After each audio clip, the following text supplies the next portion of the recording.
guys, we are Growing Up Without Borders, and today we're going to talk to you guys and share with you our crazy story about going to Bolivia, how we got there, and what we lived. I don't want to be like sounding like complaining or what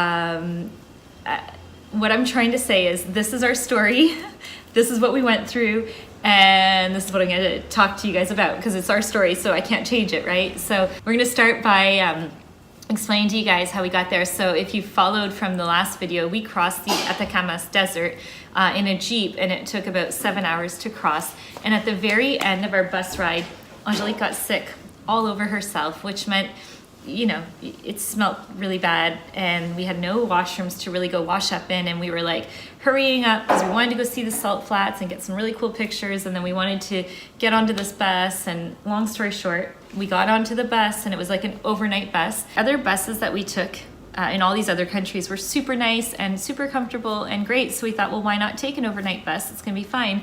And we got there, and because we didn't like book in advance or anything, we just like bought the last minute tickets. We literally were at the very back of the bus.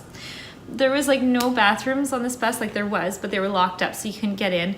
And Angelique was still kind of all yucky, and we were all like, you know, feeling gross. And then it was like so hot. The back seat of this bus had like these heaters from the engines, and so it was like excruciating hot. And then we started on the bus ride. And what was the bus ride like, Chloe? Do you remember? Super bumpy.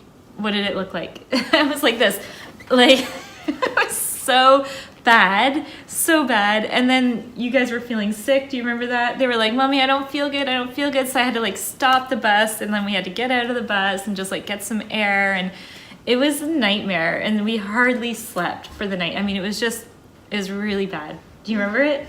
A little bit. A little bit. We did stop at one point to use the bathroom. So anyway, then we arrived in La Paz. So we were like really excited because we had booked this whole week at this like beautiful resort with like slides and everything, and we were all really excited to get there, right? So we arrived, it was Sunday in La Paz, and we went to the airport to go get the car rental because that's where we were gonna rent a car from.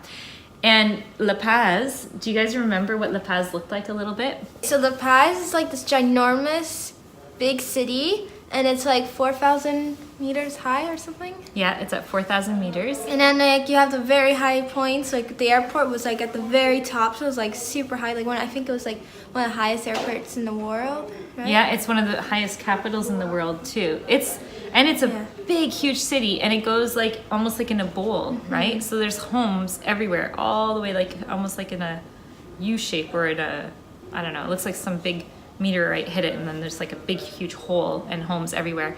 So we went up to the airport, and we're still like exhausted and tired and everything. And we go to the counters where the car rentals were, and they're like, "No, it's a national holiday today. We're all closed." Like everything, every single car company was closed. So then we were trying to find somebody to help us in Spanish to find a car rental to get a car rental. And then we finally got a hold of somebody that was kind of back in the main city, right? So the downtown. We went down to this car rental place right in the middle of the city center. And what was it like when we got there? There was 1,000 of people, like tons of people for the festival or something. And we were like the only tourists there, and there was stands after stands after stands. And the car rental spot was behind all the stands. So we had to move all the stands, and then we had to get the car out. There was people all over the streets. I think they were having some kind of, I don't know what, right? Maybe like The market, maybe? or parade, or Yeah. I don't even know. We'll have to find out what national holiday it was. But yeah, so we got the car out, and we were considered like gringos, which is like the white people there, right? And so we get the car out on the street. There's all these like army guys and police officers telling us to move the car. They're like, "You've got to move the car, leave, like go." And they're like telling us to leave, but we couldn't move the car because we still had to do all the paperwork inside this little office.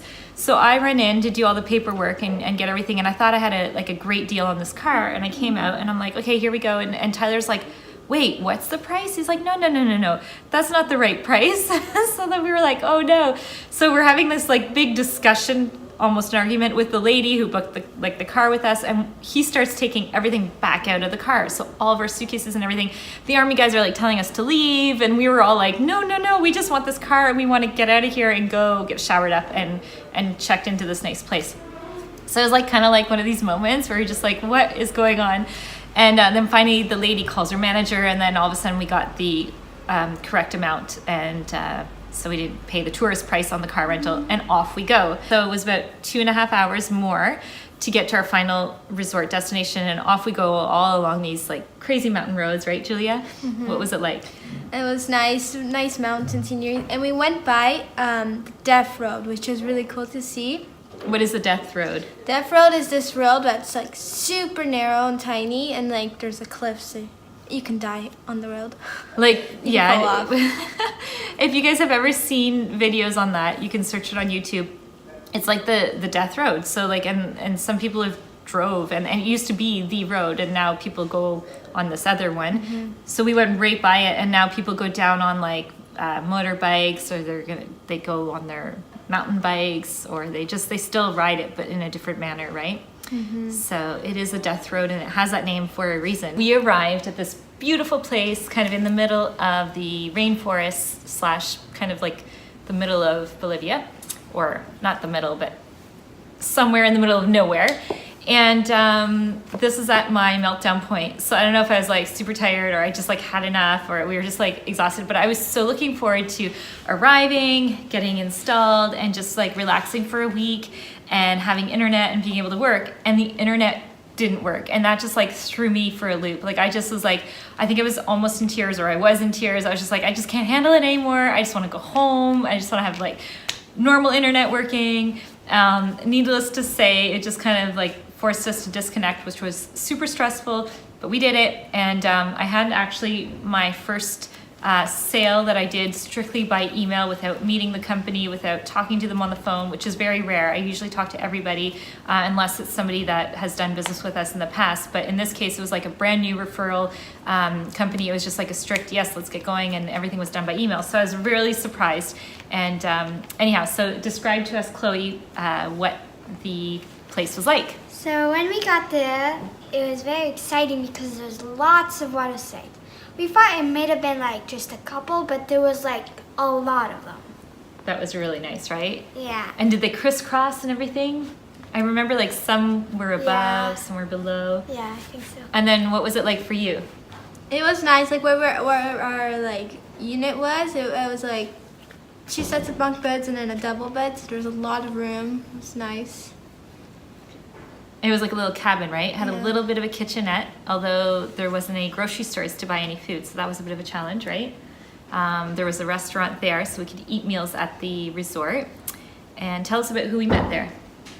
We met a family, and they had 3 boys, so like we went in pairs because there's 3 of us, 3 of them. And it was nice. We hanged out like for the week, went on water slides or played games. It was nice. It was fun. It was really fun. They were about the same ages as the girls. Did they speak any English? Do you remember if they spoke English or not? Just the team. I think a Did they little. speak English? No. I think you guys spoke Spanish with them the whole I think time. they spoke a little English. I We spoke remember a little they were Spanish. teaching me the colors. They were teaching you the colors, and yeah, no, that was a great experience for you But it was girls. funny because Chloe hung out with the older one, and then me and Anjali she got one of the twins. I got with the other twin. Yeah, so it was really fun, a great experience. So we went up to this little village that was just above. It was quite high up to get there, and it took us maybe half an hour with like the switchbacks and such. And we went up to this village because it was like the only area that had these little like kind of stores that were all almost like little markets along the way. So we went up there, and in the hopes of also finding internet, which we found in this one restaurant. And what was crazy though is the laptop I was using at the time had like just a short battery life on it, and we ran out of the battery as we were using it, and we needed to plug it in. And where we were, they had like literally one outlet for the whole restaurant, and they were powering the kitchen and everything like that. So they were like, sorry, we can't give you any power. So our little moment of like victory of being connected was like short-lived. So anyway, but that was interesting. We visited kind of like that little area in that village. It was quite nice, had a really nice square in the middle, and then we went back down to the resort where we were staying And at. up there at the restaurant, we actually met a guy. And that same guy, we met back up in La Paz, but out of all the streets and out of everywhere in La Paz, we bumped into each other in La Paz, which is crazy, because La Paz is so big. Yeah, so he was at the restaurant, right? And Yeah. he was just talking, and we just kind of made a connection. He was an older gentleman, well, not that old, but a little bit older than us. And he owned a coffee farm in Colombia. And yeah, like you said, so that was weird, right? Because we were in La Paz, and it has millions of people there, and then all of a sudden he showed up. And then did we go have a nice little drink with him, or maybe lunch or something? If you guys don't know already, La Paz is the capital of Bolivia, but it's also one of the highest capitals in the world. And so when you come in by plane, the airport is in the high area, Alto, and it's at 4,000 meters high. That's about 13,000 feet above sea level. So it's like super high. There's very little oxygen. And do you guys remember if that kind of made us feel different, or how it was? One of us had to get oxygen. Yeah, because like it was just like you felt dizzy, you felt weak, you had a bit of a headache. It was just like super high up. And La Paz kind of goes like almost like in a bowl kind of formation, and all around are all like the kind of like the poorer areas are at the top, and the further down you go, the nicer the homes get. And so in the very low area, and I don't know what the difference is in altitude, but it's super high difference, like at least 1,000 meters difference. And in the low area of the city, the reason why the people that have a little bit more money live there is because the climate is a little bit cooler down there. So that was interesting. But what's the public transit like, Chloe? It's telecabins. Yeah, so everybody goes around on telecabins. Is there just one, or do you remember? There's so many. Yeah, you can go from the main center up, and then you cross another one, and then this one goes this way, this one. So like the whole city is connected. And so like most cities would take like a public bus or a subway, their public transit is telefericos. We stayed in La Paz for about 1 week, and can you explain what happened the last night we were at the resort? So the last night we were at the resort, we all got food poisoning, including like our friends there and everyone else. So that sucked, but it was so bad. It was funny. I have a picture of Tyler on the side of the road, and we had to keep stopping the whole way back, like a good 2.5 hour drive back. And we didn't dare move from La Paz. So our next destination was going to be Lake Titicaca in a little village called Copacabana, still on the Bolivian side, close to Peru. And we just couldn't move. We were stuck there for a whole week trying to recuperate in this hotel. Which was okay, because we ended up visiting La Paz and just like kind of chilling out and stuff.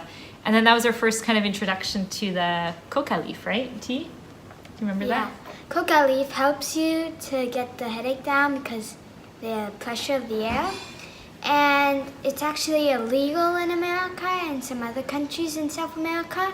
Yeah, and remember Angelique was like stocking up on it, wasn't she? In her suitcase. She was like, "Oh, we really like the tea. It was actually really nice." And then we read online that it's legal in countries like Bolivia, Colombia, Peru, but in the United States you're not allowed to bring it in. So it was a really good thing that we read that, because we would have gotten in big trouble. Because in America it can only be the people who make the chocolate. No, Coca-Cola. The Coca-Cola. Oh yeah, the Coca-Cola. So the Coca-Cola company is the only one that can buy it and import it. People aren't allowed. We drank that, and then we were wondering, was it that was giving us headaches, or was it like the altitude? So we were not sure, but like even to do something simple as like getting something out of your suitcase and then standing back up again, you'd be out of breath, just because like our bodies aren't used to or accustomed to that kind of altitude and the low oxygen levels that are there. And so that was a bit of a challenge, and we were recuperating and such in this hotel. We were able to discover some of the different streets in La Paz, in such a big city, and walk out and see. And that was like our very first time kind of experiencing such a large, I don't know if you'd call it like an outdoor market, because they close up at night, but it was like stand after stand after stand, or store after store after store, where you can buy pretty much anything in the world that you can think of. So we saw this in Moldova, there was an outdoor kind of market like this. But what's some of the stores? Do you remember what they were selling, girls? Like some of the different things? Screws, chocolate seeds, like fruit, anything, right? Yeah. Anything. Forks, knives.